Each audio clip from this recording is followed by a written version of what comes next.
Good morning, good morning, good morning, and welcome as always to another fantastic good morning walk. I couldn't make my mind up whether we should attempt an outside good morning walk this morning, because it can't make up its mind whether it wants to rain or not. So I thought I promised we'd look at the Project 2025, the crazy, insane plan to, well, take over America. So we're going to do that instead. What a fantastic way to start your morning. what a way to start the day. But as always, like I say, good morning, good morning, good morning. And like I say, please do remember to click on the like and share button. Like I say, it helps get more people in. So who we've got? We've got Mitchell and Boo. Good morning to you. Helen Wilkes. Good morning to you. Kath OG. Good morning to you. 91 Leads. Good morning to you. Diane, good morning to you from Texas. And of course, Prinny Bird, greetings and good morning to you as well. So, like I say, don't be afraid to say good morning. I will say good morning back to you and etc. We'll get this party started. But before we get on into this, one of the things we have to explain about this crazy project is this is Project 2025. So the whole idea is that Trump wins the election, which we're going to go into in a minute as well.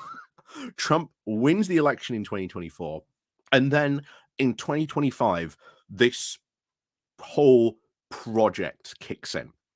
And this whole project is about systematically removing and destroying and effectively launching some sort of fascist takeover of America. And yet they are out and open about this. But we shouldn't be really too surprised. This has been on the cards for, well, quite some time, to be honest. But before we go diving into this, we have to ask really this question.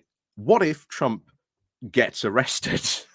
Because already we've got this appearing this morning. Trump lawyer Jenna Ellis turns on malignant narcissist ex-president. Ellis, one of 18 Trump's associates charged in the Georgia election subversion case, says she simply can't support him again. And I think we've been over the Georgia case. Like, the phone call itself is damning beyond belief.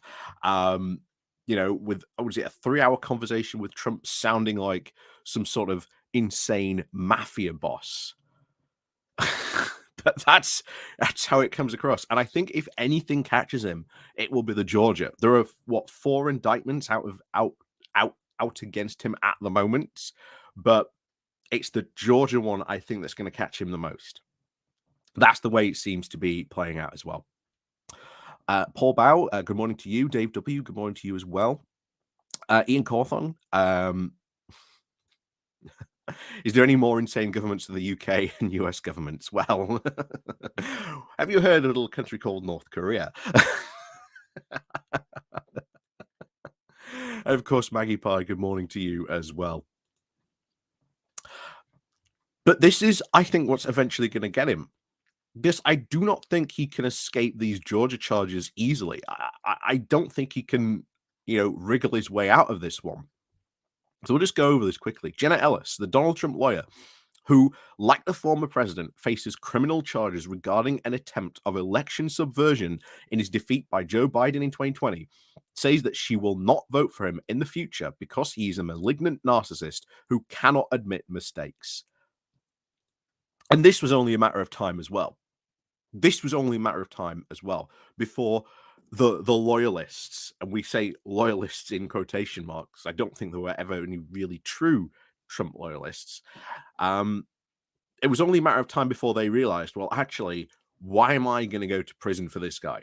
Why am I going to face criminal charges, wreck my entire career, and everything else that could come with it? Why am I going to stick up for this guy? Exactly. Exactly. Yeah, she's only just noticed that. Exactly. Really convenient when she's facing criminal charges, isn't it? Really convenient when she's facing criminal charges. Um, she said, I simply cannot support him for elected office again, Ellis said. Why have I chosen to distance myself from him is because it is frankly a malignant narcissist and tendency to simply say he has never done anything wrong.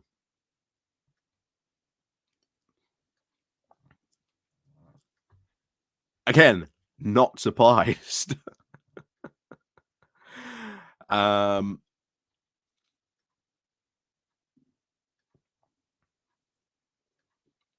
Yep, so she was part of the elite strike force team working to overturn Trump's defeat by Biden. That effort failed. American Family Radio signed Ellis up in December last year. And on her show last Thursday, she spoke to Steve Darcy, another right wing host, where saying, before that man Trump needs to be president again to escape the quote unquote witch hunts, that man needs Jesus again because his ambitions would be fueled by showing off some self awareness. And he won't do that because he can't admit it. I'm not God. Ellis said Darcy had, quote, perfectly articulated how I, as a voter, feel. She knew Trump well, as a friend and a former boss, saying and adding, I have had great love and respect for him personally. But everything you say just resonates with me, exactly as simply as I can't support him for an elected office again. Why have I chosen to distance him? It's because of, frankly, a malignant narcissist tendency to simply say that he has never done anything wrong, and the total idolatry that I am seeing from some of the supporters that are unwilling to put the Constitution and the country and the conservative principles above their love for a star is really troubling. And I think that's what we need to do as Americans and as conservatives, and as particularly as Christians. We take this very seriously and understand where we are putting our vote. Okay, so that's interesting that you now see the evangelical vote trying to sway away from Trump. Will they be successful? I'm not 100% sure on that. I'm not really overly convinced about that. Like I say, you've got 30% of the Republican Party still supporting Trump. He's still the front runner in the primaries, but he can't win a general election on this alone. All these indictments, he cannot win a general election on this alone. And that's why they were so desperate for such a long time, saying, please don't support Trump, support DeSantis, support DeSantis, please. And then this is where, because I think, like I say, this is a 1,000-page document. This is a 1,000-page document, but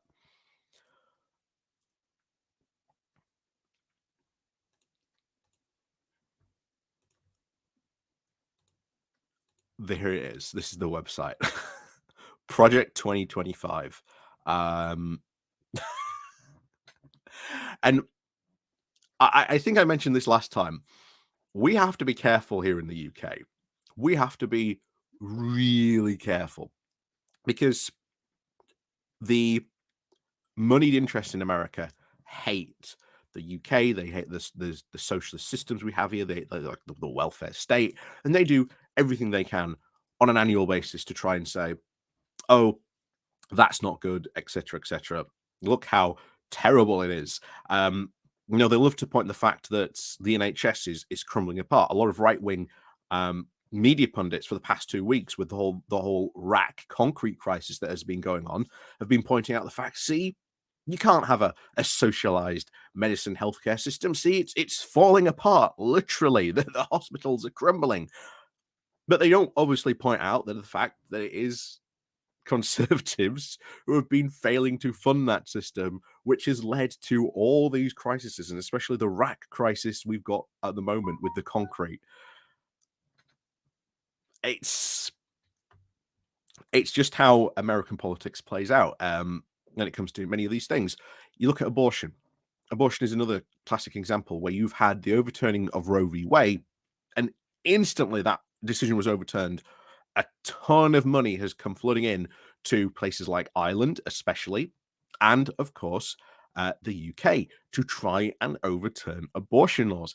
And it was no coincidence that a day later, a Conservative stands up um, in the House of Commons and says, "Yeah, we need to relook at our abortion laws." And luckily, he got absolutely torn to pieces on that. Um, but we've got to be careful, because if there is a Project 2025, what happens when the Conservatives ultimately lose power after the next general election? Is there a similar plan that gets what 2024? So what, the Project 2028 for the UK to do exactly the same thing? This is why we need to be really vigilant. This is why I want to cover this, because it really makes people and should wake people up to the fact this is what's going on, and that these types of things happen in politics. When you've got all these crazy conspiracy theorists running around saying that, oh, this and this is going to happen, deep state this, deep state that. We've got a fascist takeover right out here in the open. Not a word. Not a word. But anyway, um, oh yes, good morning to the Swarm Lord. Uh, Dr. Rappaban, good morning to you. Um,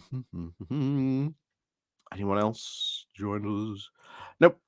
But yes, like I say, please do say good morning in the chat, like I say. And yeah, we'll crack on into this, because this is interesting. So let's start off with this. So it is not enough for Conservatives to win elections. If we are going to rescue this country from the grip of the radical left, we need both a government agenda and the right people in place to carry out this agenda on day one of the next Conservative administration. This is the goal of Project 2025, the Presidential Transition Project. This project will build 4 pillars that will collectively pave the way for an effective Conservative administration. Yeah, super, super worrying. But let's see how we can find out more about Project 2025. Let's see what they've got to say about this. Hang on, tell you what, let's just, there we go. There we go, so I can see the chat. There we go. Oh, Sphinx Pack, Sphinxy Cat, good morning to you from Holland. Bakura, good morning to you. Pretty Bird, good morning to you. Yeah, sure, I'm down for that. Good morning to you.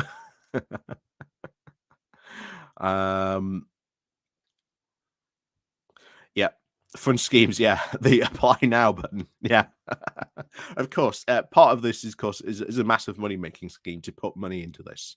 They're not stupid. They know they need money to be able to achieve this. Jess Hunt, good morning to you. Yeah, I always find it odd that some paranoid folks who always scream about the fictional conspiracy theories are often inadvertently cheerleaders for the genuine ones. Yep, exactly. Exactly.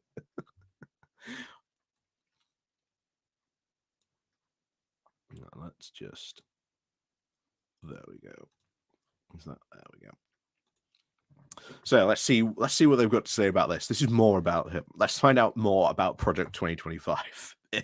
Imagine for a second everything that I've just told you. Wipe it from your mind. We're going to hear it right from their own from their own mouths. So,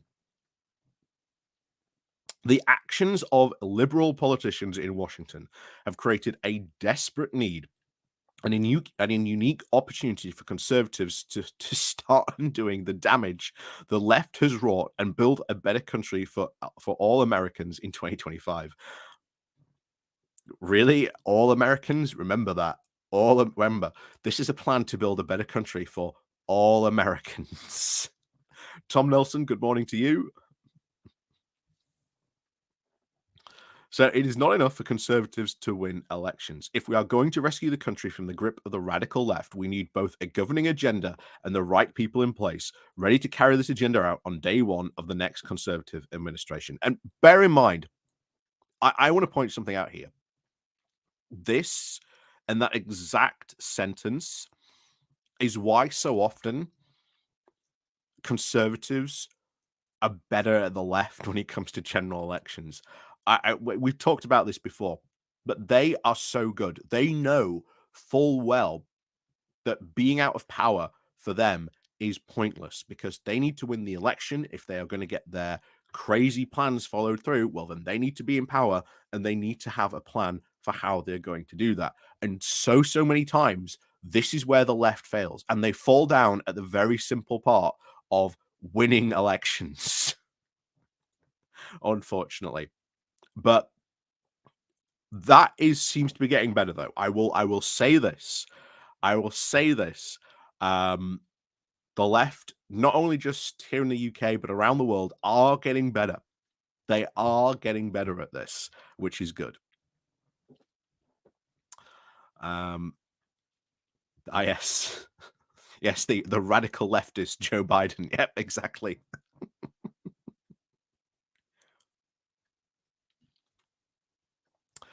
Yeah, a better country for all Americans. Yep, unless you're poor, veterans, LGBTQ, person of color, women, disabled, or get a serious illness. Yep, a better America for everyone.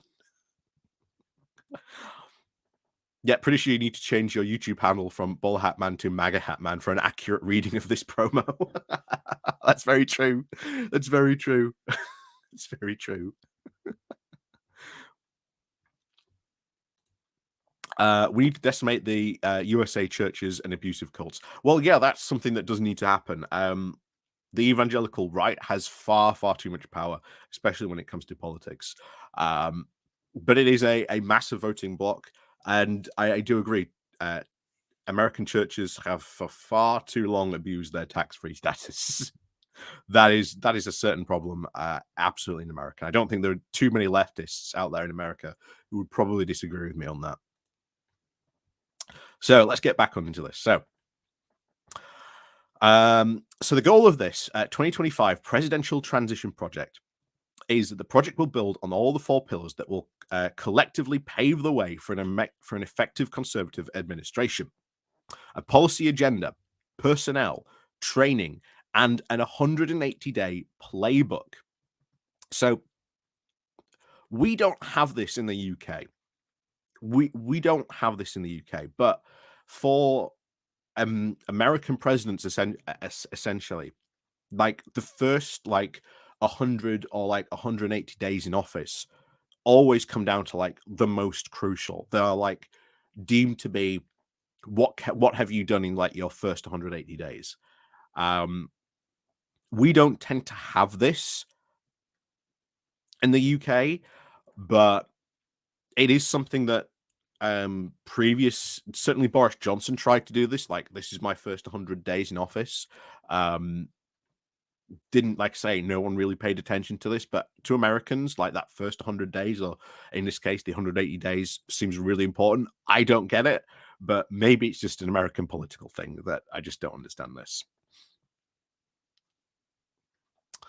Um, but it continues. The project is an effort of a broad coalition of conservative organizations that have come together to ensure the successful administration begins in January of 2025. With the right conservative policy recommendations and properly vetted and trained personnel to implement them, we will back our government.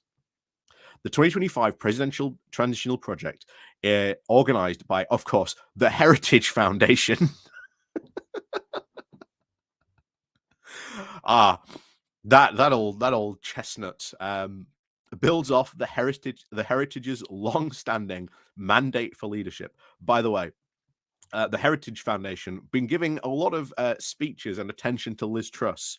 Um, you can see why I continually say we should be worried about these types of plans, of course, on this. Yep, Loki's children, good morning to you.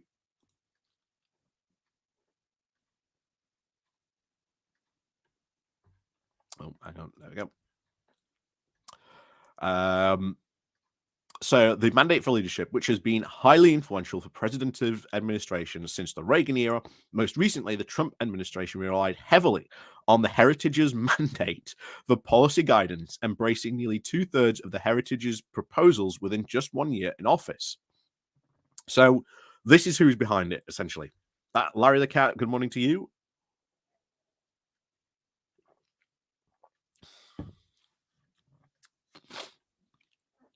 So this is where you should be worried about these types of think tanks, and this is something that in our own UK government we really need to do. We need to put an end to. Again, I'm not against the idea of think tanks, of groups saying we've got this policy proposal, we're going to sort of agitate for it. I'm sort of fine with that.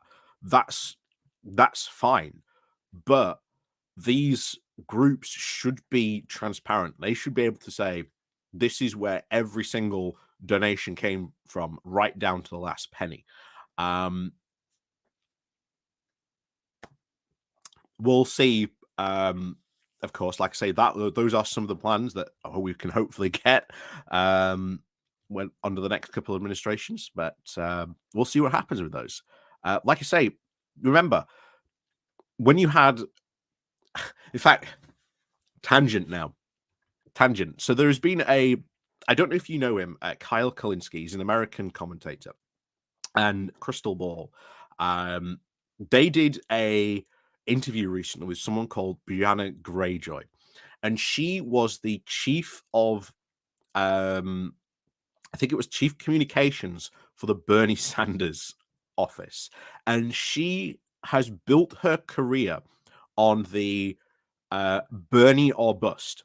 That if Bernie Sanders doesn't win, you don't vote for anyone. Like you just don't vote, because you don't vote for Biden because Biden's not going to give you what you want. Sounds very familiar, doesn't it? Sounds very familiar if you've been listening to a lot of the UK leftists very recently. But Biden has been very, very good, and I think he's been a lot better than a lot of people have really predicted. And I think that's going to be the same thing. I really, really do. And she got really, really angry. And I was looking at the way she reacted in the in the um, in the debate, in the conversation between these two. She got really angry in the same exact way we have seen, like if someone like from Nora Media was questioned on this, you know. But no, I am very, very hopeful. I will continue to sort of spread that message that it will be. I think Starmer's going to be a lot more progressive than I think people think, and I think we're going to get a lot more stuff done than people really think. But to be honest, Starmer's got a lot of work to do when he takes over. He's got a lot of work to do. He's got a big old mess of spaghetti to sort out when he takes over. So we'll see. We'll see. But definitely well worth a watch if you are interested in that. So like I say, after that it's about, I think, a 2 or 3 hour conversation. So if you're bored this afternoon and you're looking for something to watch, definitely recommend giving it a watch. But anyway, let's start back on to this. Oh, Ben Ridings, good morning to you as well. So these are the project teams, which of course Heritage Foundation, doesn't surprise me. So what is this the policy? Here we are, the policy agenda. The book is an invitation for you, the reader, for Mr. Smith, Mrs. Smith, and Mr. Smith to come to Washington, support however you can. Our goal is to assemble so that's the mandate for leadership. And of course, you have to buy the book. I don't think you can actually read it. I believe. Are these who are involved? Oh no, table of contents. Section 1. Taking the reins of government. That'll be interesting.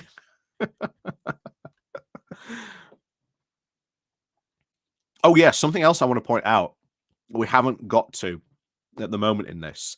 Um, they want to fire, I think it's 50,000 um, like government employees, like on day one. Just fire them straight away. We'll see what happens. Department of Defense. I don't know if you can read on this. General welfare. Oh, Department of Education. Oh, wow, that's going to be fun. Oh, wow. Department of Labor related agencies. Considering actually Biden has just had a big win for this. If you haven't heard, actually, this is something that's actually quite interesting. They've actually ruled recently that if a union and a company can't come to a agreement and this results in them going on strike, then the department recently has labeled that not as a fault of the workers for going on strike, but it is labeled it a fault of the management as a tactic for trying to put people into a more desperate position, because if people go on strike, obviously they're not earning as much money as they normally would be, or in some cases not at all. That's how it happens in this case.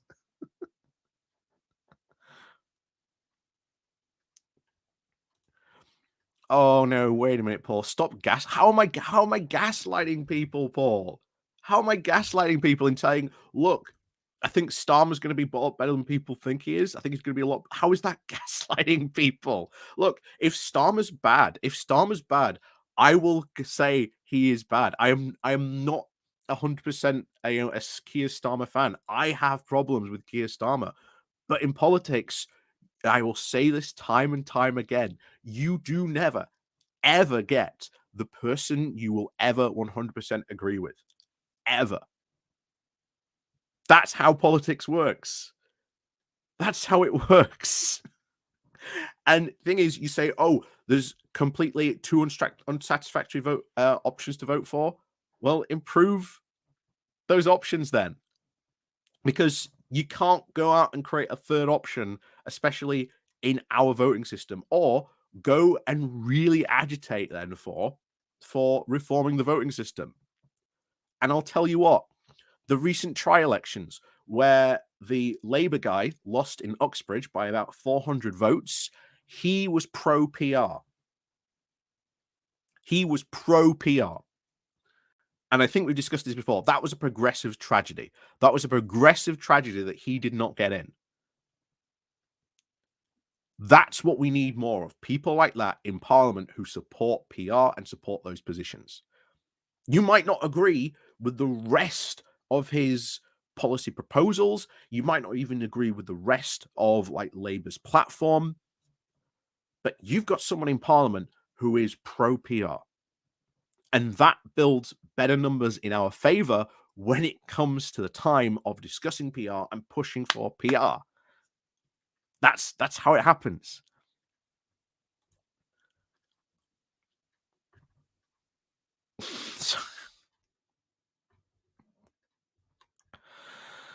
Oh,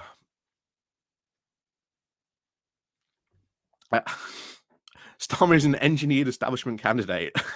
It wasn't even. How do you know what Starmer will do when he never keeps his word? Well, I don't care what he does now because he's not in power. I care about what he stands for when he goes for an election. I care about what he stands for when he goes for election, when he puts out his manifesto saying, this is what we are going to do. This is, and when we are in power. That's what you should care about when they are in power, and making sure that they keep their promises when they are in power.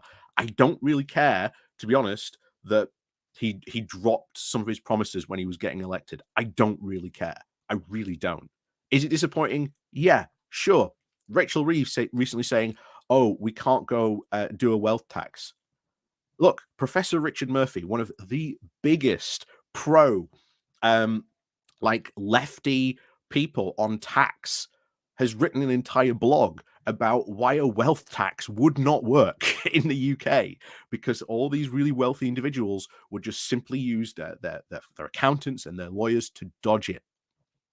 So the wealth tax things say, oh, you would get this amount. Well, by the time their lawyers and accountants are finished, you probably won't get that amount. And there are far better ways to tax like rich people. Far better ways than just a wealth tax. So I am with most people. There was someone else. Who was it? I think it was Jez Hunt somewhere you mentioned earlier somewhere. Um, here we are. Yeah. Yeah, Jez Hunt. I have no faith in Starmer, but I'm one of those leftists, but would be extremely happy to be wrong. Exactly. What's wrong with being proven wrong? Like what's wrong with that statement? There's nothing wrong with that statement, Jess. That is fine. If you end up being surprised by like Starmer doing some good, like progressive stuff that you get that you want, excellent. But this is the point I always want to make when it comes to politics, especially when it comes to voting Tory or Labour. This Tory government has given me nothing, nothing of what I would want, nothing of what I would be satisfied with at all. So why on earth should we not vote for a continuation of a party? Because that's what many people, that's what this attitude brings. It would bring another couple of years of Tory government to effectively bring people like me, people like Jez, um, you know, people like Dr. Rapper Band. We get nothing from this Tory government. But here's the thing: if we bring in Starmer, you might get 40% of what you want. Now it's not everything, but guess what? It's 40% more of what the Tories would have given you.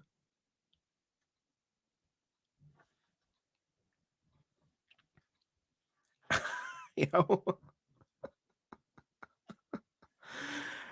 um, that's the honest state of things at the moment, and I think a lot of the people, especially on the left in the UK, they've really given up hope that they can actually influence, um, to be honest, the Tory party. And the big thing starts with momentum encouraged people, actively encouraged people to leave the Labour Party. You can to some extent affect change in a party from the outside, but not as effectively as you can from the inside.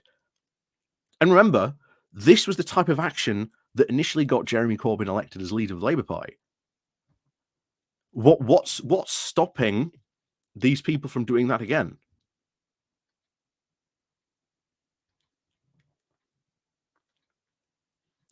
It is to me a sign that these people have given up. Like they've just given up on politics, even though they've actively shown you could have a full, complete socialist leader of the Labour Party, even though, again, he was very much rejected twice. I want to make that clear. um, you know, I didn't 100% agree with Corbyn. I certainly don't agree with his views on Ukraine. Does that make me an anti Corbynite? No. There's a lot of policies I agreed with him, and there's a lot of stuff that I am constantly angry about. The free broadband policy, and I will go and talk forever about this policy, but free broadband, you go and look at South Korea. South Korea do this policy, and it works incredibly well, where they have a functioning government broadband that adds about 2 billion to the economy a year. It is a good policy, but it has to be properly thought out and properly implemented. And the problem was that the 2019 manifesto was rushed, unprepared, and free broadband was made into a complete joke. We cannot even consider putting this forward as a proposal anywhere near any manifesto for at least a decade, if not more, because it was considered an absolute joke. That is on Corbyn. That is on Corbyn for ruining what was essentially a really, really good policy.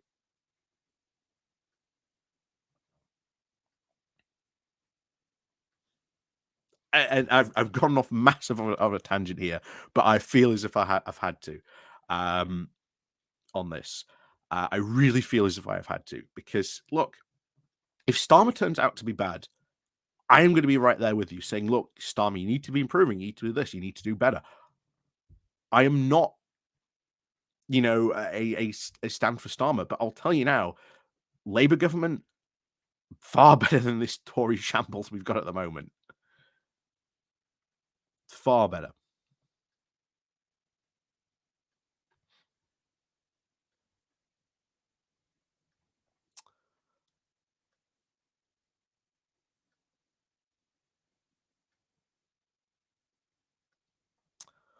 But yeah, anyway, let's get back to this. let's get back onto this.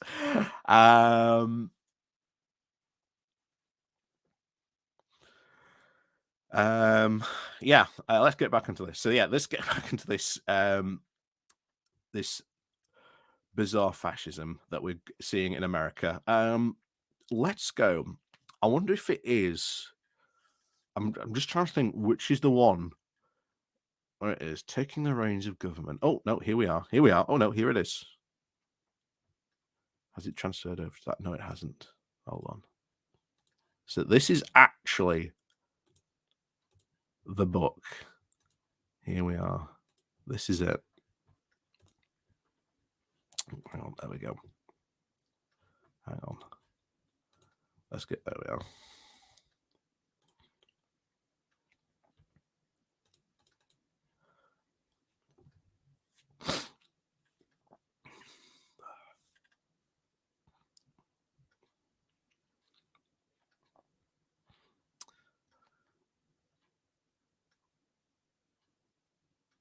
Let's have a look.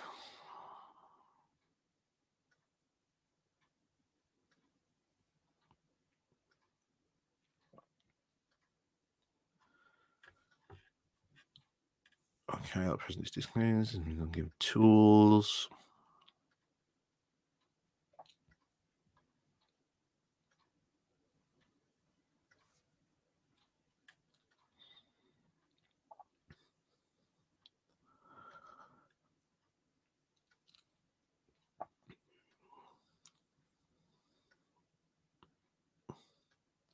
Oh, that's not it. That's just taking the reins of government. That's not it. Hang on. Let's see.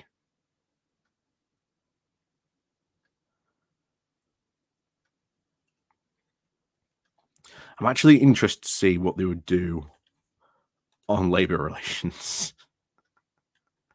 I'm actually really interested in that.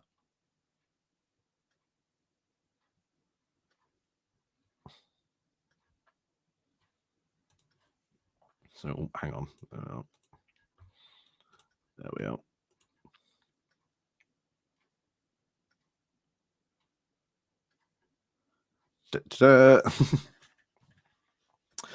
So this is what they want to do with the Department of Labor and Labor Relations. Now, of course, this is about 37 pages long.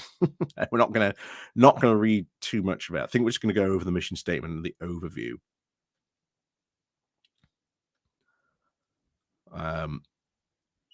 On this, see what it says. So, at the heart of the conservative promise is the resolve to reclaim the role of each American worker as the protagonist in his or her own life, to restore the family as the centerpiece of American life.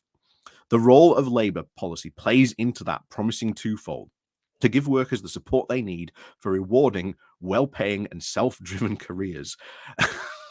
Okay. One of the best ways to do that has been the creation of labor unions.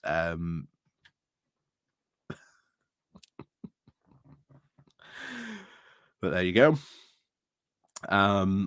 To restore the family supporting job as the centerpiece for the American economy, the Judeo-Christian tradition. I had no idea that it was the Judeo-Christian tradition to create a family supporting job. What? Stretching back to Genesis, this has always been recognized as the fruitful work as integral to human dignity. How? What? That's delusional. Americans have long been known for their work ethic. Well, it's primarily culture's responsibility to affirm the dignity of work. Why is it the responsibility of culture to affirm the dignity of work? Why not work itself and businesses?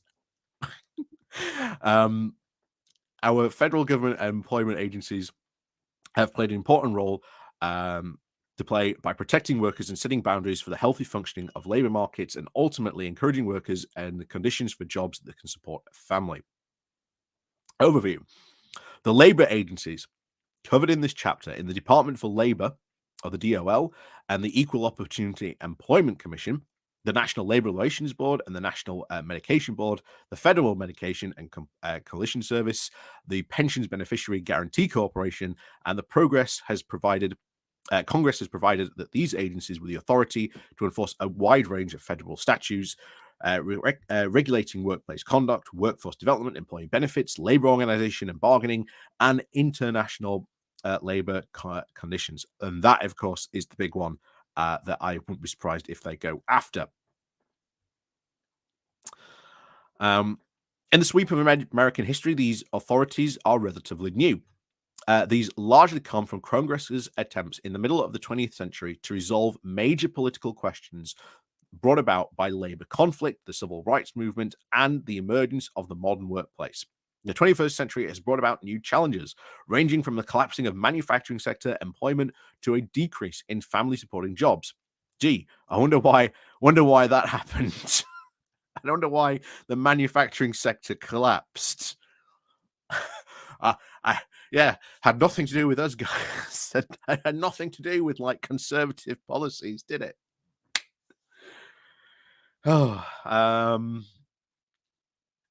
Despite the significant progress by the Trump administration, a massive administration state now hangs over the protective industry and the labor organization, acting as a damper on social and economic life. Why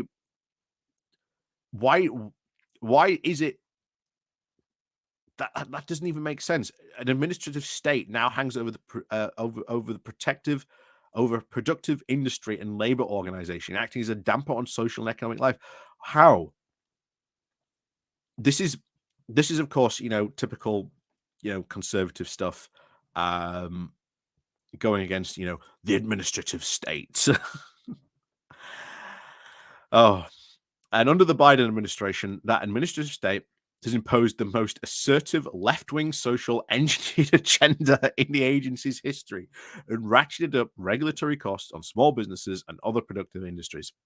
Of course, they're all about small businesses until, they're not about small businesses. Yeah, not at all. The agency's authorities have been abused by the left to favor human resources, bureaucracies, climate change activists, and union bosses, all against the interest of the American workers. Oh no, the left has come after to favor human HR, bureaucracy, climate activism, and helping union bosses. Oh no, help us, the left. Help us, the left is coming after us with their favoritism for labor relations. Help us. So what are these needed reforms? Reverse the DEI revolutionary in labor policy. Under the Obama and Biden administration, labor policy was yet another target of the diversity, equality, and inclusion revolution. So Can't be having all that diversity and equality, guys. That's gotta go. This I could spend years just going through parts of these documents. Um, it would honestly, it just this is just a content gold mine, but it's just terrifying what's in these documents. And it wouldn't surprise me, by the way, it wouldn't surprise me if there's other stuff hidden in this document that people just haven't got to or read yet because it's just so full of just ludicrous stuff. Jamie Ashton, good morning to you.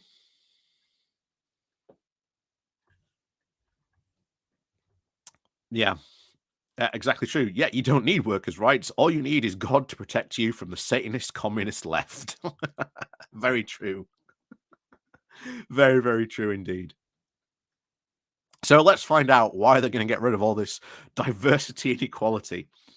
Under this managerialist left-wing race and gender ideology, every aspect of labor policy became a vehicle for which to advance race, sex, and other classifications and discriminate against conservative and religious viewpoints. So that's why they've got to get rid of it. You know? On these subjects and others, including pro-life views, the next administration. What? Sorry, what's pro-life views got to do with the Department for Labor? What? Oh, I knew this was going to be painful. I knew this was going to be painful. So, the next administration should try and eliminate every one of these wrongful and burdensome ideological projects. What fun. what fun. God. This is yeah, exactly. I agree. It is tiring. It is tiring indeed. And yeah, you're all right. Yep. Heritage Foundation twaddle. Absolutely. Absolutely. But this is why I'm going over this, because Liz Truss is tied up very heavily recently with the Heritage Foundation. I would not be surprised if in a couple of years something very similar like this appears for a UK government on this. So what? Oh, I love this. Issue an executive order banning and Congress should pass a law prohibiting the federal government from using taxpayer dollars to fund all critical race theory training, or CTO. Yeah, gotta get rid of all that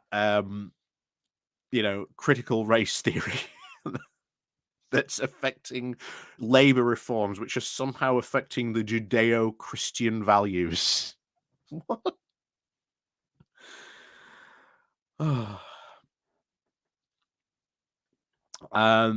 Direct the DOJ and the EEOC to enforce Title 11? Is that Title VVI?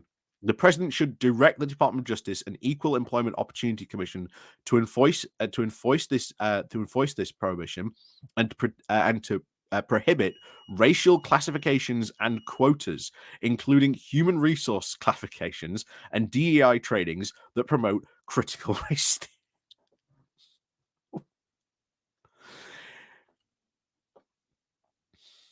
Or eliminate data collection, so you don't actually want. You don't want the Office for Equal Employment and Opportunity Commission that collects data on this. You don't want them to collect any more data on this. What? What?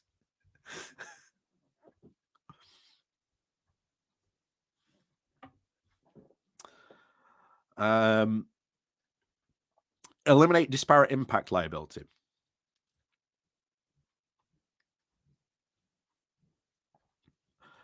So, with interracial marriages in America increasing, many Americans do not fit neatly into these crude racial categories.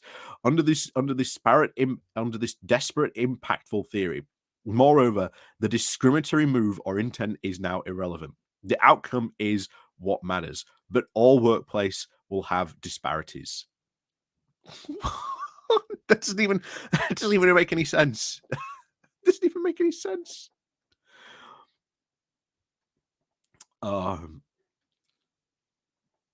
uh, this is another one. Yeah, the president should sign an executive order explicitly forbidding them from using any desperate impact analysis in its analysis.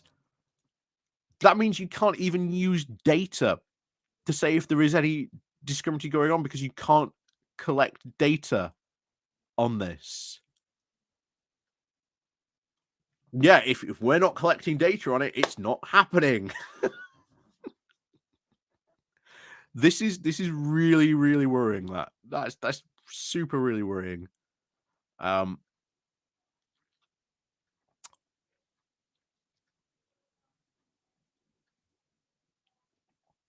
yep.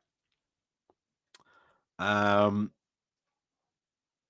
yep. Trying to, of course, get rid of sex discrimination. That's very worrying. Direct agencies to refocus enforcement of sex discrimination laws. The president should direct agencies to focus their enforcement of sex discrimination laws on the biological binary meaning of sex. Basically, meaning, yeah, transgenders, you don't exist. So, discriminate away against transgender people in your workplace. Wow. That's very worrying. And then there's pro life measures. Promote pro life workplace accommodation for mothers. Federal law should protect life and promote pro-family choices. Current law of the Pregnancy Discrimination Act provides non-discriminate protections in the workplace for pregnancy, childbirth, or related medical conditions. The Pregnancy Workers and Fairness Act, which requires employees to make reasonable accommodations for women, to know the limitations related to the pregnancy, childbirth, or related medical conditions, unless the accommodation would wholly impose a unique and impose an undue hardship on the operation of the employee's business. The Americans with Disabilities Act also provides the non-discriminated accommodation that protects this in the workplace for current pregnancy-related disability.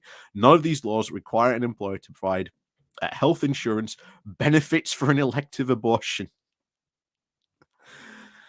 Oh dear. Pass a law for requiring equal or greater benefits for pro-life support for mothers and clarification of abortion exclusions. Here's the thing. You know what they're missing? Why aren't they passing a law to provide um, maternity leave and maternity pay for women? Is that can the pro-lifers not get behind that? Is this something they're not behind?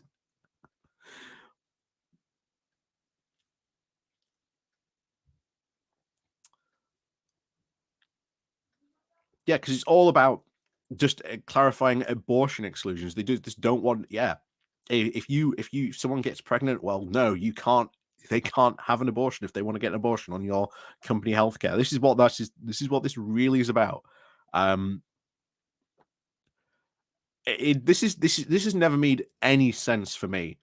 This has made any sense that these pro-life people, they never really want to do something like fund orphanages or fund that part of the state that deals with that. You never see them promoting um women's rights when they're pregnancy, like have like parental leave or anything like that. You never see these being promoted. It's just no abortion and then that's it. There's never anything else, which always was really bizarre to me. But I suppose that's just, the whole point behind it all. Religion. Provide robust protections for religious employers. Yep. Um, right. Nevertheless, Biden administration has been hostile to people of faith. Nevertheless, with those traditional beliefs about marriage, gender, and sex equality, the new administration should enact policies with robust guidance for religious exercise from the workplace. Issue an executive order protecting religious employers and employees. The president should make it clear via an executive order that religious employers are free to run their business according to their religious beliefs, gender non-discrimination laws notwithstanding, and of course, support participation of religious employees and employers as federal contractors in federal activities and programs. So, yeah, exactly. Yeah. This, yeah, separation of church and state, not anymore. Not anymore. Yeah, yep, that's very true. Yep, can't give maternity pay to women if we don't have the data on them existing. Simple. Yep, exactly. Exactly. Provide robust accommodation for religious employees. So yep, you can get away with anything if it's under your religious beliefs. That's generally a terrifying workplace situation to be in. Just imagine for a second if you were an atheist and your work colleagues are constantly coming over to you, prophetizing at you. Uh, would that not be like the most uncomfortable workplace to work in?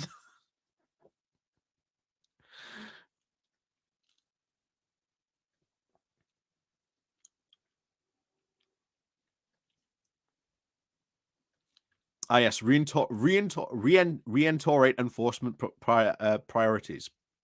They should reintorate its enforcement priorities towards claims of failure to accommodate disability, religion, and pregnancy, but not abortion. Yeah, refocusing labor regulation on God and the family. What? The DEI revolution in the labor not only affected them in the administrative state, but it has also targeted much of the private sector. Owing to the combination of regulatory pressure and the eager of human resources officers in the private sector, much of the American labor and employment possibility has become institutional orientated toward woke goals. What? Reenacting regulations that support this revolution is the first step, but more needed. We must replace the quote woke nonsense with the healthy version of the role of labor policy in our society, starting with American family. Okay, allow workers to accumulate paid time off. Okay, shockingly, is this the first thing we're looking at? Where we're like, okay, that's somewhat good. um, so lower and middle income workers are more likely to be in jobs that are subject to overtime laws that require employees to pay time and a half and work more than 40 hours a week. Are we Is this like the only thing we can say that's like actually good in this document? Is this the only thing that we can actually say that we will find in this document, which will be shockingly good? Although I highly suspect um, there will be something else equally probably disturbing, which completely nullifies that at all. Um, so Congress should enact the Working Families Flexibilities Act. The Working Families Flexibility Act will allow employers in the private sector the ability to be able to choose receiving time and a half pay or accumulating time and a half off, a choice that many public sector pay workers already have. For an example, if an individual worked 2 hours extra of overtime a week for a year, he or she could actually accumulate 4 weeks of paid off overtime and paid family leave vacation for any other reason.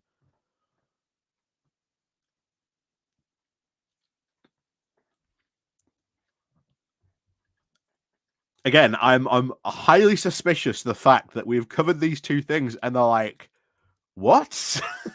What? That's not a normal Republican position. That's not one we're normally used to hearing. Congress should incentivize on-site childcare. Yeah, on-site childcare. You mean the lovely cages? Yeah, exactly. Congress should amend the Fair Labor Standards Act to clarify that employers' expenses on providing on-site childcare are not part of an employer's regular rate of pay. Ah, there you go. So if you do want on-site childcare, then the employee has to pay for it. Ah, there's the sting. There's the sting. Um, the DOL should commit to an honest study of the challenges for women in the world of professional work. Wait, what? The Women's Bureau of the DOL tends towards a politicized this is it. They don't agree with the research that's out there, so we need an honest study of women in the workplace. and yeah, quote honest in heavy quotation marks. Um yes, here we are. Yes. The Bureau should redirect its research of budget towards the open inquiry, especially to try and de-entangle the influences on women's workforce participation to understand the true causes of earning gaps between men and women. Gee, I wonder what that inquiry is going to find. It's found nothing. There's no wealth. There's no wage gap between men and women. See, the Bureau of Research says it so. Once again, massive quotation marks, doing a lot of heavy lifting. Family statistics. Congress should establish an assistant commissioner for family statistics and Bureau of Labor Statistics.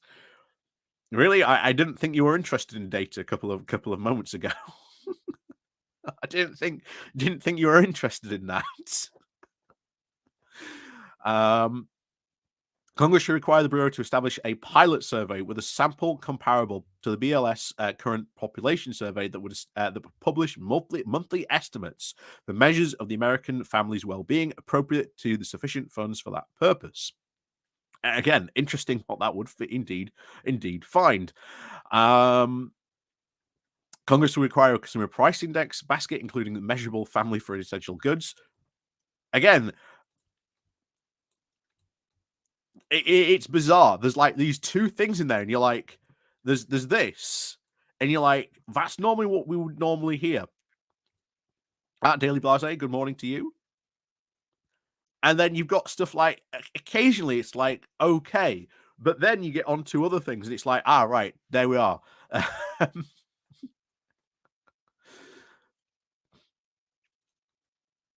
And again, I highly would be interested to say who would actually be carrying out that survey. Oh,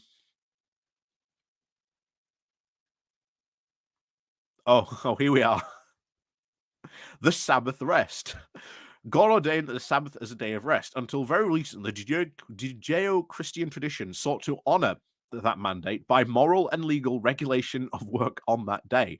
Moreover, a shared day off makes it possible for families and communities to enjoy time off together, rather than its automatized individuals, and provides healthier cadence for life for anyone. Unfortunately, that communal day off of rest has eroded under the pressures of consumerism and secularism, and especially for low-income workers. What is this? What is this? How are we getting stuff from a Republican Party that would normally say all this stuff is like the work of the devil and Satan, and yet here we have them going, yeah, workers need a day off. What? This what? Then why not give them this day off? Why not do this now? Why not advocate for this already? You know? Oh, yep. It's saying that if you have no holiday entitlement, you have to work overtime to obtain it. Yep.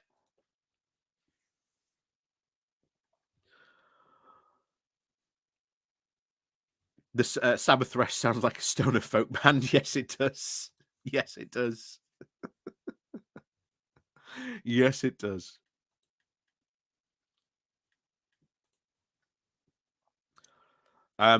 Congress should encourage a communal rest day by amending the Fair Labor Standards Act that require workers to be paid time and a half for hours worked on the Sabbath. What? um, that day would be defaulted to Sunday. For example, for an exempt employers with sincere religious observance of the Sabbath at a different time, e.g., the Friday sundown for Saturday to Saturday sundown, an obligation that would transfer to that period instead. Houses of worship, to limited the extent, may have the FSL covered employees and the employers that are legally required to operate around the clock, such as hospitals and first responders, would be exempt, as would workers otherwise exempt from overtime. So yeah, you can have that. Only if you work overtime. What? Oh, you just that to me is insane. Yeah, watch a lot of people suddenly say, "Yes, I'm Christian," and get a Sunday off, or, "Oh, I'm Jewish," and then you get a Friday off. you get a you get the whole Friday off then potentially, or Friday sundown to Saturday sundown in that case. Um, why not? Or just make up your own religion. Why not? Make up your own religion that demands you get 2 days of rest. That's what we need.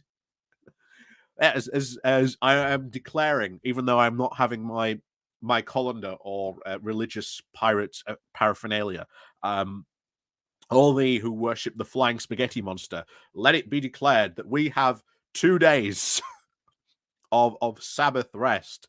Not only do we have the full Friday, but the Saturday as well. For as they say, go out on a Friday, get thee cronked, and then rest on a Sunday.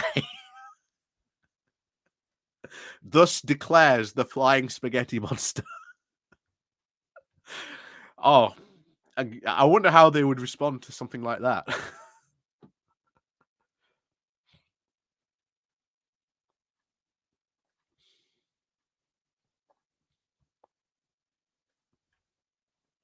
Yep. All hail Lord Gargantuan and his 3-day working week. Exactly. Exactly. Um, uh, how would you even go about responding to that? How would they go about responding to that?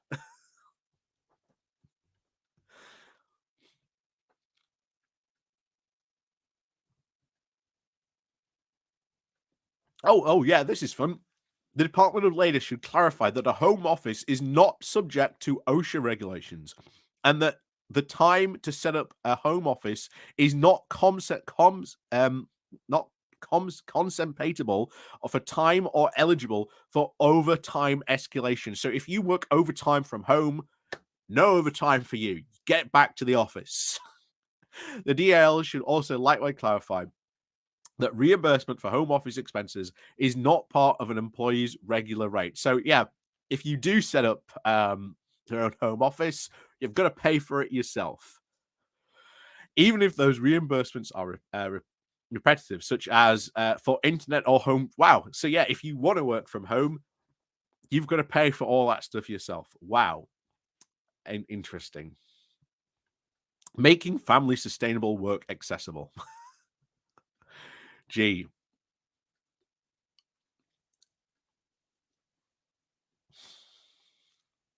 like I say, we're just trying to skim over this because, like I say, this is a 1,000-page document, so there's a lot of stuff to be here on this.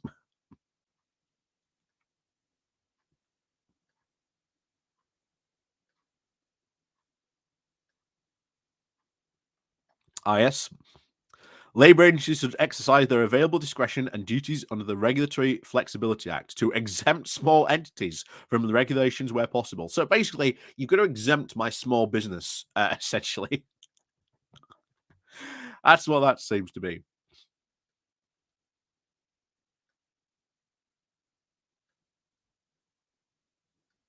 Um,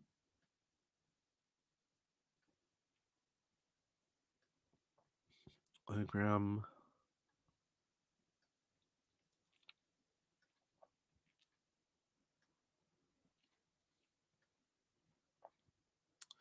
Like I say, just trying to skim through stuff.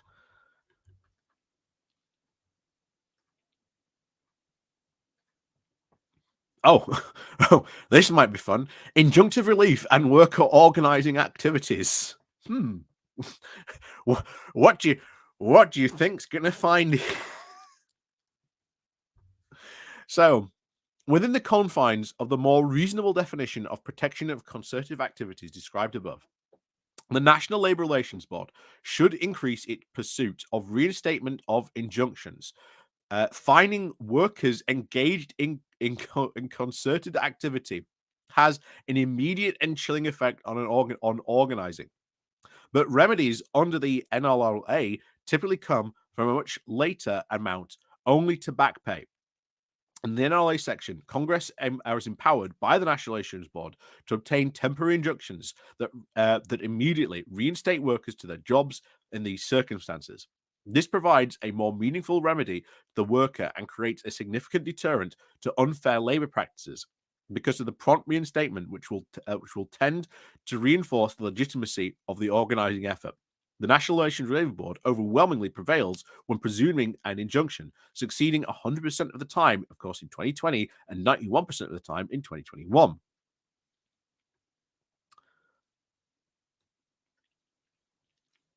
Okay. Again, protecting workers from striking, being fired by striking. Okay, that's not too unreasonable to say. Um, Here we are. Dues-funded worker centres. Under the current law, both labour unions and unionised employees must file financial disclosures with the DLA on an annual basis to ward off potential fraud and corruption of all sorts that has been seen recently with the United Automobile, Aerospace and Agricultural Workers of America. However, worker centres, which have grown up in a number of influential and enormously over the past decade, are not required to file these disclosures. Interesting. Office of Labour Management Standards Initiative, currently Office of Labour Standards and Employment. Here we are. Yes, if they have evidence of a union that may be violating the law based on information available to the agency, such as annual financial disclosure reports, information developed during an audit of a union's books or records, or information obtained from other government agencies, it should be permitted to open investigation, and it should use the same enforcement tools available to both. So essentially, they're giving the ability to be able to go after unions. Interesting. Revising investigation standards. The Office of Labour Movement Standards should revise its investigation standards to authorize investigations without receiving a formal complaint. So, hold on a second.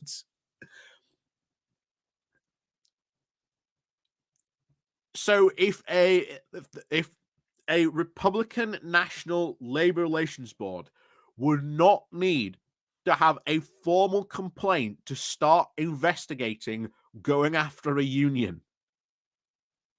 Wow. Wow. That's out there. Gee, I wonder how much they were going to abuse that. Here we are. Unionizing the workplace, card check versus secret ballot. Under the National Labour Relations Board, instead of having a secret ballot election about the decision making to unionize a workplace, a union may instead collect signed pro-union cards from a majority of employees if it wishes to be represented, and then ask the employer and the National Labour Relations Board for voluntary union recognition. Oh, thank you very much, Maggie Pie. 1K pages, Donald Trump in the order. Very, very, very true. It does seem like a very, very much so. But I highly doubt, to be honest, Trump's going to end up getting elected. But thank you very much for your support there. That reflects the Biden impeachment. Not surprising. Yeah, it wouldn't surprise me if a ton of this stuff was actually related to this. But it does give the Republicans, from what we can see so far, a lot of control. And of course, the Republicans are going to abuse the hell out of this. Of course they are. This request gives the employee the option to hold a secret ballot or to recognize the union without such an election. This card check procedure is likely to induce employees to provide their cards in ways that do not accurately. Here we are. So here it is. They are trying to insinuate that essentially all these places that have been unionized, if they do this card check, these employees have been bullied into being unionized. This is what they're talking about now. This card check procedure is likely to induce employees to provide their signed cards in ways that does not accurately reflect their true preferences, because no person wants to be part of a union ever. What is this? There's this nonsense they're spraying. No one wants to be part of a union. He says being part of a YouTuber union, but there you go. Anyway, ranging from the desire not to offend the signature requester to wish and avoid intimidation and coercion on a signing basis of false information provided by union organizers. In short, the card step procedure sidesteps many aspects of the democratic decision making in a free and fair election conducted by the secret ballots and are accomplished and are supposed to accomplish. Interesting for the fact that you've had a lot of stories from America about this, about places trying to unionize, such as Amazon, and on these secret ballots, they've been monitoring these secret ballots. Who votes in what way? Gee, I'm sure that isn't coercion from the other side either. Yeah, exactly. Yeah, it's just they're just trying to re-encourage union busting again. This is what they're trying to do. This is not surprising. Um, Notably, the General Counsel of the National Labour Relations Board has recently proposed the esoteric legal theory that card check decision making is required under law, basing this theory on an old National Relation Board case, the Joy Silk, even though the Supreme Court has repeatedly rejected mandatory card check recognition. Discard the card check. Congress should discard card check as a basis for union recognition and mandate that secret ballots exclusively. And we've seen, you can look up all the stories that have happened about this, that big companies that have busted unions by tampering with the secret ballots, trying to find out who's voting which way in secret ballots and putting pressure on them. Nothing to protect someone who might want a union that has to go through that. Where's their protection for that?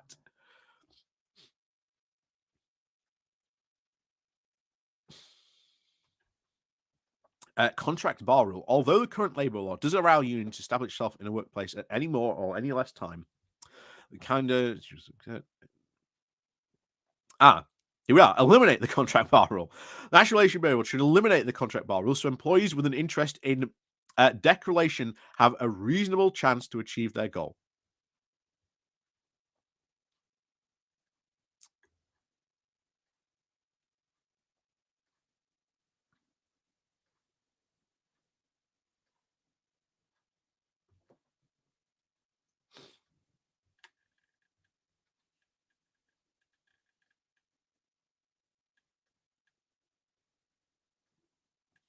Yes. So if you have a union, that's why they want to get rid of it. So the contract bar rule, if you have a union, and you're in there and you, for some reason, don't like your union because you know it's giving you better pay or better working conditions, well, yeah, you can just opt out immediately. Tailoring national employment rules. That's it. Oh, Congress should amend the National Labor Board to authorize collective bargaining to treat national employment laws and regulations as negotiable defaults. Interesting. MPLA work requirements. Repeal Davis. The states worker-led benefits experimentation.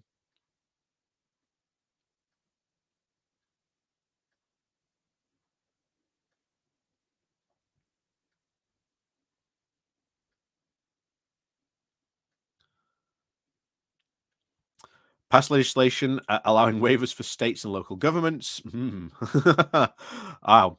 Gee, wonder what all the Republican states are going to go with if they do that. Congress should come into state for occupational license records.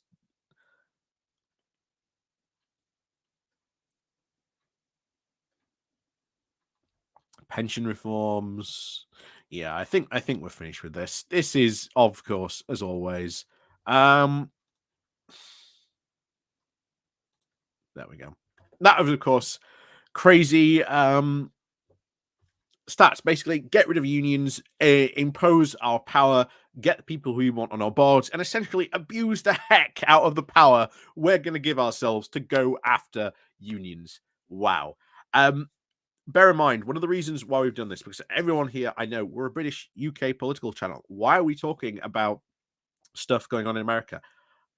Here's the thing. Conservatives, Liz Truss, heavily influenced from the Heritage Foundation. They get money. They do speeches. They do talks over there with those guys all the time. All the time. And they are trying to influence UK politics just as they are trying to influence American politics. So I would not be surprised. I would not be surprised if something like that, like the 2025 project about America, came out and said, here's a very similar plan for the UK. Trust me, if we went on that, we would be doing in-depth dives week after week after week, going through it chapter and verse to fully understand what on earth these crazy free market fundamentalists were about to do. But you get an idea. You get an idea about what that project is. It is establishing conservative Republican control for an indefinite period of time, shall we say. And that's what they would ultimately try and do. And I wouldn't be surprised if something similar did appear in the UK, maybe in a couple of years. Maybe when we have this crazy conservative civil war, we will probably see something exactly the same. Would not surprise me in the least if we got something like that. But yes, it's 11 o'clock or coming up to 11 o'clock now today. I'm off, believe it or not. I'm off to go see Wheatus later on. So yes, I'm going to look forward to that. But meanwhile, as we always say,